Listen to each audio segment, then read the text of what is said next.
I'm going to talk about, so as you said, boundary states of the Robin magnetic Laplacian. So I will define in a few minutes what this means. But first, I would like to thank the organizers for the invitation to give a talk at this conference dedicated to Georgi Raykov. So I will say maybe a few words about Georgi Raykov maybe now actually, because the first time I met Georgi Raykov, it was here at CIRM in this auditorium, and he was sitting where Jean-François is. This was my first talk, that's why I remember. He was staring at my slides during the whole talk. That's my first memory of Georgi Raykov. And it was here. So before saying a few more words about Georgi, I will talk about a joint work with my former PhD student Hennenfent, with Loïc Letrust and Sanvun Gok. Loïc is somewhere in the room. There.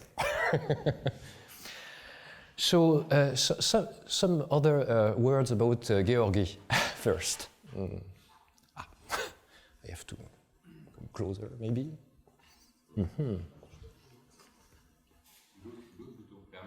Là, vers le bas. Ah, excellent. The second time I met Georgi Raykov, it was there at the Mittag-Leffler Institute. In 2012, there was a semester about hamiltonians in magnetic fields, the subject of my talk. And he was an organizer of this semester. And I wanted to say a few words about that because this semester he participated to organize, played an important role in my scientific career because I met there many collaborators. And also, there are two young participants to this conference more than 10 years ago. So you recognize, of course, the chairwoman and the speaker. Maybe you recognize, yes, it's almost the same. And so these young people were supported by this program, and we were supported in particular by Georgi, that you can hear. And here, the other young participant is Sergei Morozov. That's maybe the first place where I met Sergei. And so this was very important. For Georgi, I remember him telling me that it was important to support young people, young researchers. That's what I wanted to say. So let's talk about the magnetic Laplacian now. So there are many many sections here, but I will only talk about the results of the two main points. So first, an introduction. So this talk is about the magnetic Laplacian, this operator in the yellow box here, LH. H is in green here, it's a semi-classical parameter. A is the vector potential, and you consider minus IH gradient minus A squared. This is a differential operator of order 2. We will consider it on a smooth, bounded, and simply connected open set, omega, in R2. We are in 2 dimensions in this talk. And the magnetic field is the curl of the vector potential, and in this talk it is assumed to be equal to 1, the constant magnetic field. And of course you are on a domain, and so you have to say what the domain of the operator is, and the domain will be this subset of the Sobolev space H2 with some condition on the boundary. This condition is a Robin type condition, but magnetic Robin type condition, because here you have the magnetic gradient here in the left hand side. n is the outward pointing normal to the boundary. So this is some kind of normal magnetic derivative to the boundary, and we ask this to be proportional to the function itself on the boundary. Then you see that you have the semi-classical parameter here, h2 3/2, and also h on the left-hand side. Of course, I could have divided by h everywhere, but the reason for that is that when you write the quadratic form associated with this operator, you see that the boundary term is h2 3/2. The presence of the h here comes from the fact that you have an h in front of the derivatives. That's why I kept this way of writing the boundary condition. And here you have a blue parameter, gamma, a fixed parameter. And gamma is real, and it is also allowed to be plus infinity. This is a convention to talk about the Dirichlet realization. This will be my convention in this talk. So this is the Robin magnetic Laplacian, LH. So it is self-adjoint. So there is a footnote here. Where is David? Ah, here. So this is self-adjoint. Sorry, each time I am talking and David is in the room, I don't speak about non-self-adjoint operators. So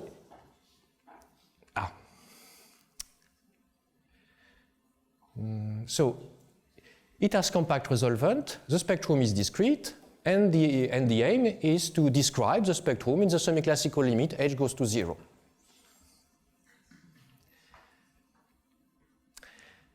So why are we interested in this? My recommendation is that you can read books first, or maybe the following books. The one by Søren and Bernard, which is related to the mathematical study of superconductivity, or my own book, where maybe the relation with classical mechanics is a little more discussed. And of course, you can read this one if you dare. So of course, Ivry's book about spectral asymptotics for magnetic Schrödinger or Dirac operators.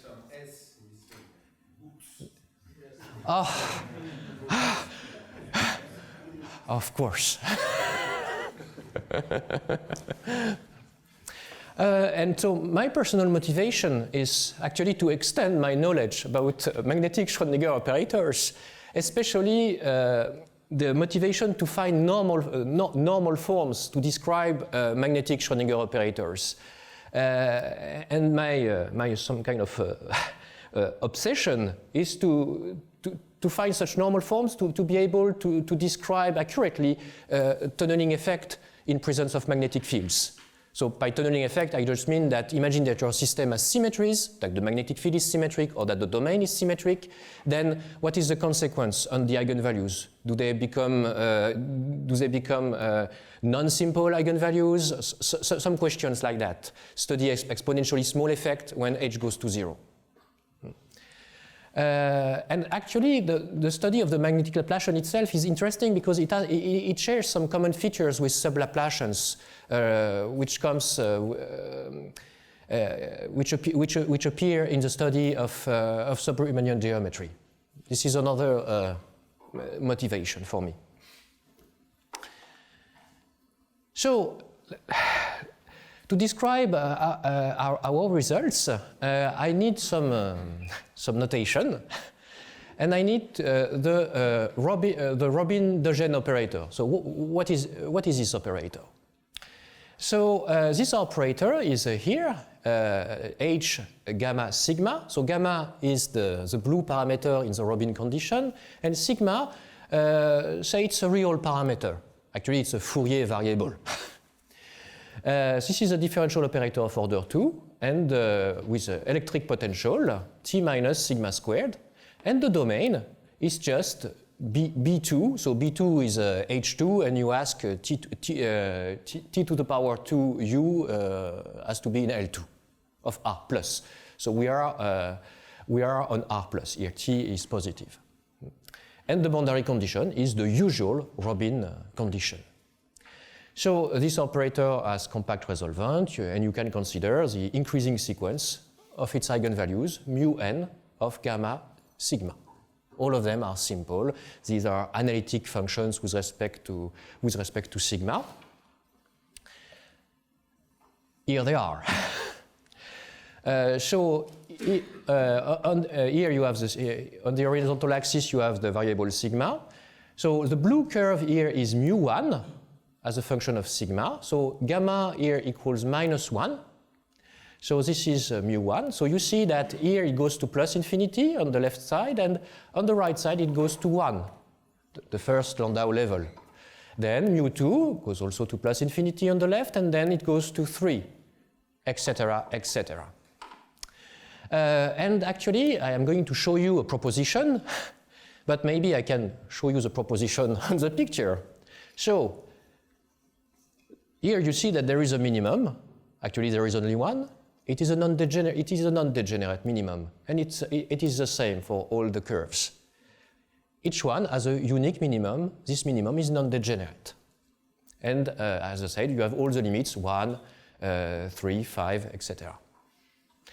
And this is what you have in this proposition. So actually, when gamma equals 0, so this is in the case of in the Neumann, for the Neumann condition, this is known since Dogelfer, more than 30 years ago. And when you have a more general Robin parameter gamma, this is done in the PhD thesis of Hennenfent, so 17 years ago. And some improvements have also been considered by my student Rayan. So here this proposition is just a summary of the picture I just showed you. Maybe I have to say something about of this inequality. So theta n minus 1 gamma is the minimum of the curve number n. Okay, and you see that you have an inequality that this minimum is between two consecutive Landau levels. And maybe I can show you again the picture that this minimum here is between 1 and 3, and the next one is between 3 and 5, etc. So the orange curve does not do something something strange. Okay, when gamma equals plus infinity, in the Dirichlet case, all the curves are actually decreasing. The first one goes to 1, decreasing, etc., etc. So, what do we know about the semi-classical asymptotics for the eigenvalues of LH, the operator LH? So, when gamma equals 0, it has been studied a lot in the last 25 years.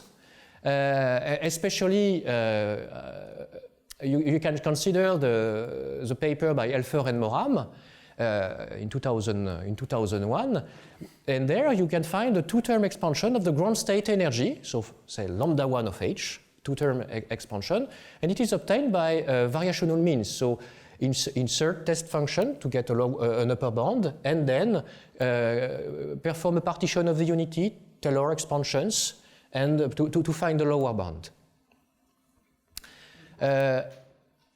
So you will see in a minute so this expansion. So more general Robin conditions have been analyzed in the PhD thesis of Hennenfent, and actually he also considered various powers of the Robin condition.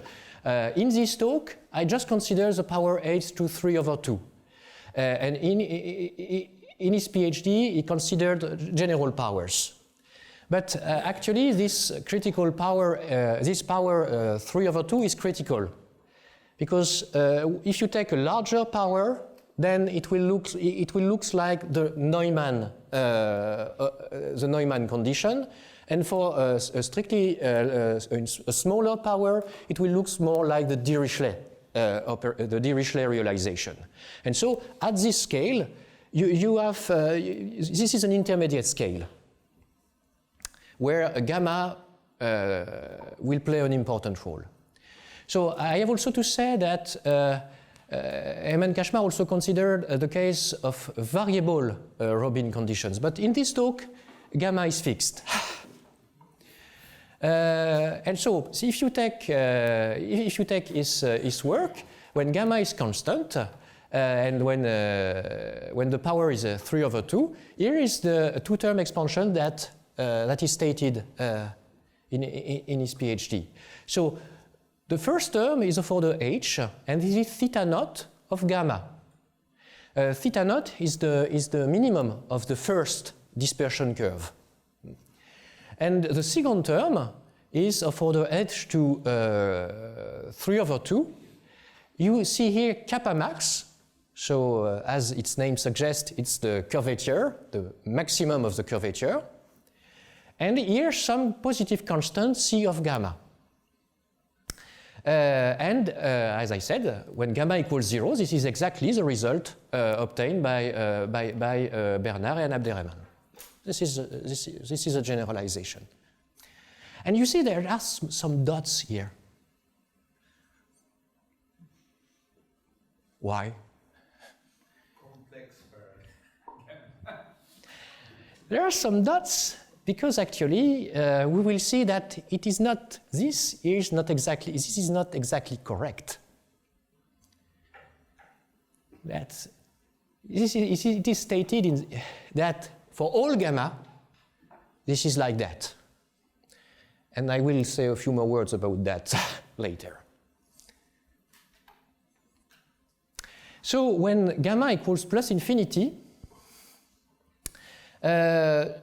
so there is a quite recent paper by Giunti and Velasquez where the spectrum is analyzed when you are considering so maybe an h is missing here. Oh yes, an h is missing, sorry. So if you consider eigenvalues of order e times h, actually, I should put e times h. These authors prove that there exists an eigenvalue lambda h, which has the following expansion. So an h is missing here in front of mu k. Sorry, there is an h. These are eigenvalues of order h. And here, this mu k is the case dispersion curve. And it is evaluated on some here you have LH, some integer, pi divided by L. L is the half length of the boundary. You have some square root of h plus some term f naught divided by square root of h. Okay, and you evaluate this quantity for mu k. And then you have a correction term, h to 3/2 times ck, so another function ck, evaluated on this number. So it looks a bit complicated to read, actually. And I agree with you, because it was complicated for me to rewrite their result in the terms of my talk. And I hope that at the end of my talk, this result will be crystal clear. So I will not say more than that about what we know. So let's talk about our results. So to state the results, I will need some notation. And so in this talk, we will consider A and B, A less than B, possibly depending on h, as soon as they stay in a compact set avoiding two consecutive Landau levels. So AB is a subset of this interval. And capital N will be the number of dispersion lines which meet this interval AB. Okay, capital N. A little more notation to understand the main theorem. So here, here is again the picture for the dispersion lines. And to state my theorem, it will be convenient to consider some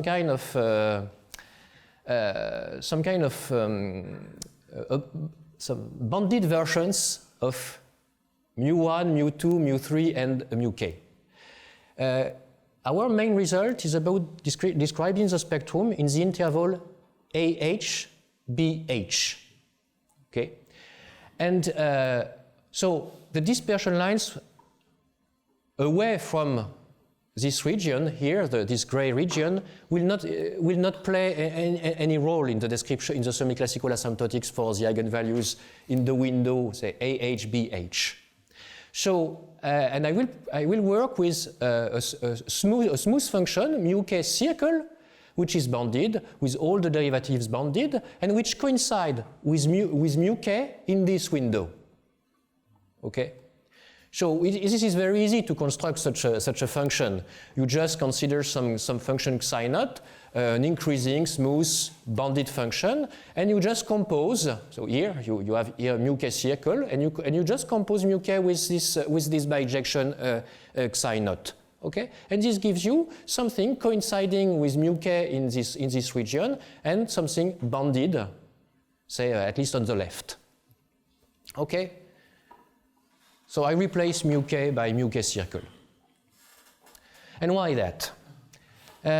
Why that? Because our main theorem is written in pseudo-differential terms, and that it is convenient to work with functions in this class of symbols, these nice bounded functions, bounded with all their derivatives bounded. So our main theorem involves, say, pseudo-differential operator, and actually square root of h pseudo-differential operators. Okay, so this mu_k circle belong to this set of symbols. So I recall also the famous formula for the Weil quantization of a symbol p. So take p in this symbol class, and you can define this such an operator, the Weil quantization of the symbol p. And here you see that you have a blue h bar, and blue h bar is square root of h. So my results will be stated in terms of h bar. So this operator, I have to recall a few things for people not familiar with pseudo-differential operators. So when P belongs to this set, in virtue of the famous Calderon-Vaillancourt theorem, this defines a bounded operator from L2 of R into L2 of R. And actually, to state our results, we will consider periodic symbols with respect to the first variable. The first variable will be the curvilinear abscissa of the boundary. And when the symbol is also periodic, so 2L. So 2L is the length of the boundary. If it is periodic, it also defines a bounded operator from periodic functions in periodic functions. And you can also add some phase factor, actually. This is the Floquet condition, if you want. For any theta, this operator transforms this space into this space. Okay, it's a bounded operator. And here comes the main result. So the spectrum of our operator in this interval aix-bh coincides with that of this operator h times mh modulo h square. So I will stay vague about what this means to coincide modulo h square. It coincides with multiplicity, where mh is this nice diagonal operator. M1, this is the Weil quantization of M1, Weil quantization of M2, and etc. M index capital N, the number of dispersion lines crossing the window AB. So this operator MH is a bounded operator in virtue of the Calderon-Vaillancourt theorem, acting diagonally on this space here. So you see n times, and you have here this this phase factor, theta of h, which is actually the volume of omega divided by the length of the boundary times h. Okay? Each of the mk is an h1/2 pseudo-differential operator with symbol in this class. So the class S of 1, say periodic with respect to the first variable. So this is the first part of the theorem. So now, of course, we are interested in describing M1, M2, and Mn. So this is the next slide. So if you call S sigma the canonical variable on the torus times R, the principal symbol of Mk is this mu k circle. And the subprincipal term is minus the curvature as a function of the curvilinear abscissa times this function of sigma with a circle, because always I need to compose with, to get something bounded. And here ck of sigma is a funny expression. You have a polynomial of the variable tau and the parameter sigma. And here uk is the case eigenfunction of the Robin de Gennes operator associated with mu k. But okay, this is what it is. Okay, and this is our main theorem. So this is a diagonalization result, actually. And maybe I can say, if you are able to describe the spectrum of M1 vial, M2 vial, etc., you have a description of the spectrum of the operator LH. But the symbols M1, etc., are symbols of pseudo-differential operators in one dimension. And this is rather well known. And I will explain in a few slides how to apply the good old results to describe the spectrum of the magnetic Laplacian with this theorem. A remark.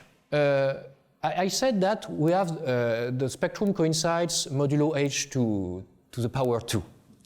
Actually, recent discussions with one of my PhD students, Lino Benedetto, who is somewhere in the room, there, and Clotilde Fermagnan-Cameraire indicate that actually we can improve our strategy and get h to infinity. This is a very precise diagonalization result. And here comes also an important remark.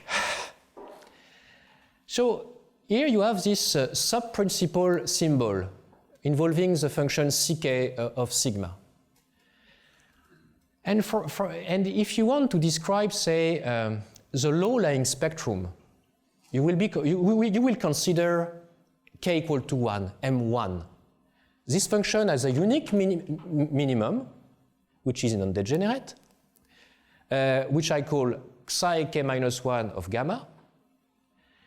And so, if you want to describe the low-lying spectrum, you need to understand the value of this function at the minimum of the principal symbol of the operator. And this value actually has a sign which depends on gamma, the Robin parameter. And we can prove that this quantity, so the subprincipal evaluated at the minimum of the principal symbol, vanishes exactly at one point. Before this critical value, this is positive, and after the critical value, this is negative. And this has important consequences on the semiclassics of the low-lying spectrum. Because, of course, you see that you have minus the curvature. And if you multiply this by something positive, it will tell you that the low-lying spectrum is related to the maximum of the curvature. Whereas for large gammas, close to the Dirichlet boundary condition, when you're close to the Dirichlet boundary condition, this is the opposite. The minimal curvature will be involved. And this remark explains the dots that I put a few slides ago. When gamma is large, this statement is not correct. And that's what I explain here. For k equals 1, it is stated that this quantity is always positive. It's not true, and actually there are also intuitive reasons why it can't be true.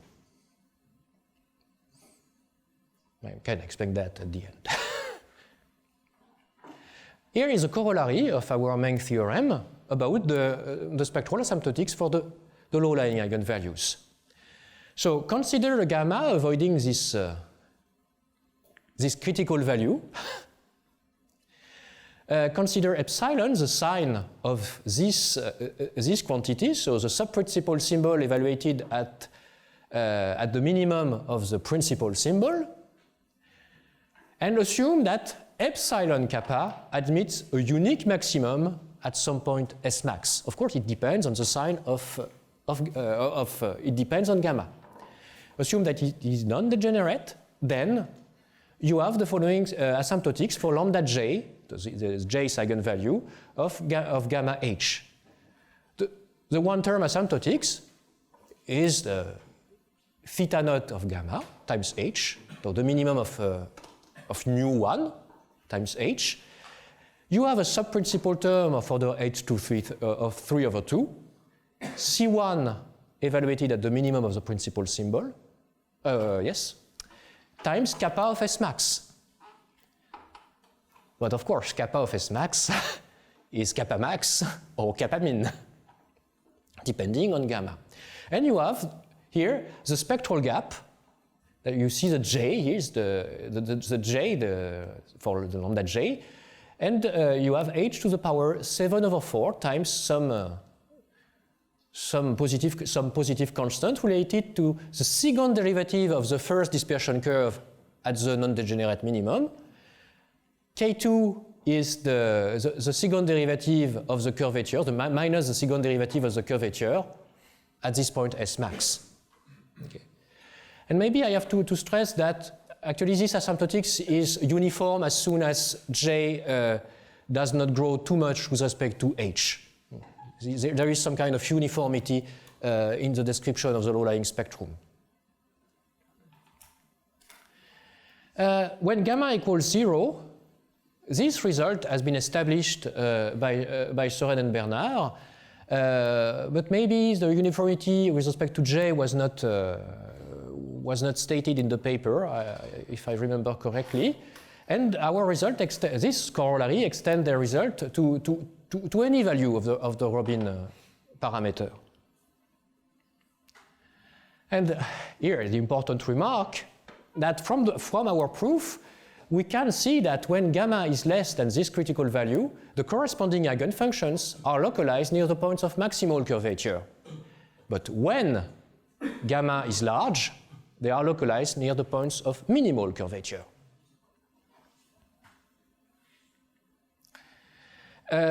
At the critical value, we can refine our strategy actually, and we can consider also the spectral asymptotics, and the lambda j's are, their asymptotics is governed by the asymptotics of some effective operator on the boundary, some kind of electric Schrödinger operator with some oscillation, some phase term here. But you see, this is not a semi-classical operator. You have no h in front of ds. ds is the curvilinear abscissa. And this is just a fixed, essentially fixed electric operator. And you have here no localization properties of the eigenfunctions near some specific points of the boundary. This is the intermediate regime. Either you go to the maximal curvature or minimal curvature, and that's the critical value, nothing specific. So if you assume that the curvature is constant, so very degenerate, then you have an asymptotic of the same kind, with always the same first term. The second term, essentially, you just take the subprincipal symbol at the value of the minimum, plus again the same effective operator actually. And this last result was already known when gamma equals 0 and j equal to 1, and you can find that in the book by Soren and Bernard for gamma equals 0. So, second application of our theorem, So to state our second application, I need to recall some old results. So old it means 50 years ago by Dustermaat, Rosenblum, and you have also the papers by Bernard and Didier. And also this is related to some recent generalization by Delaporte and Sanvun Gok. 10 minutes. So this is also, consider the following proposition. Consider an h-bar pseudo-differential operator pH with a nice bounded symbol, periodic with respect to the first variable, with a principal symbol mu of sigma, only depending on sigma, as our effective operator. And the sub-principal symbol of the form minus kappa of s, c of sigma, like ours. And consider its realization on this set of theta 2L periodic functions. Consider a regular value of mu, so avoid the unique critical point. E is attained at a finite set of points, sigma 1, sigma p, and you can find an interval about E made only of non-critical, of regular values, of course. And so this set is attained by mu only on a disjoint union of sigma 1, sigma p. Okay. And consider some sigma tilde slightly larger than this sigma p.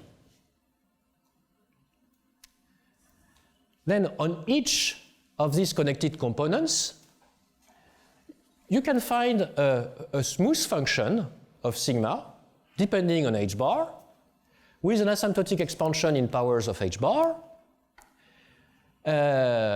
such that the spectrum of your pseudo-differential operator in this region, E minus epsilon, E plus epsilon, so in the neighborhood of your regular values, the spectrum is described modulo h bar to infinity by that, by the following formula. So here something is going to appear on the next slide. So you have here the function fq depending on h bar, and then take only the sigmas which are like that, which are essentially integer multiples of h bar. Okay, just quantize the operator ds. The operator ds quantized gives you the spectrum, the integers essentially, the integers times pi over L. And here, of course, you have the phase factor that you have to keep. Okay, and then take the union over all the connected components that you have. And so the spectrum of pH in this set, E minus epsilon, E plus epsilon, is just made of these values, of these discrete values, which are almost explicit. The principal part of F is mu, and the sub-principal part of F is minus C of sigma times this bracket kappa. This is just the average of kappa on the boundary. 1 over 2L integral of 0 to 2L of kappa of S ds. This is what I mean by this notation. And so this is a complete description of the spectrum in this region. And so here is a corollary of our main result using this good old result, which tells you that if you take an interval avoiding the Landau level between two consecutive Landau levels without critical values, then the spectrum of LH, so modulo h square or modulo h to infinity, if we improve a little our strategy, is given by this union. This is just an application of this corollary in one dimension. Okay, so this function fk, so the principal symbol is mu k, the case dispersion curve of the Robin de Gennes operator, and the sub-principal term is just this function ck times the average of the curvature. Another corollary of this corollary is the Weil asymptotics, the number of eigenvalues of LH in this interval. since we have a fairly complete description, we just have to count the number of points that we have. And so this gives us a two-terms expansion of the number of eigenvalues. So maybe here this is just integer part of this number. So the main term is proportional to 1 over square root of h. L is the half length of the boundary, and you have some quantities here related to so delta naught is the difference between mu minus 1 of A and mu minus 1 of B for each connected component, and you have to sum up all the contributions of the connected components. And you have a subprincipal term here of order 1 related to the average of the curvature times some quantities of the same nature involving the subprincipal symbol and the derivative of the principal symbol at these extreme points, plus some big O of h to 1/2. And so it tells you that, yes? How come that you have big O of h1/2? This is the counting function after all. Maybe I misunderstand something. Actually, this gives us the... Yeah, the correction is too small, I think. but it tells you that plus or minus 1, this is the number of eigenvalues.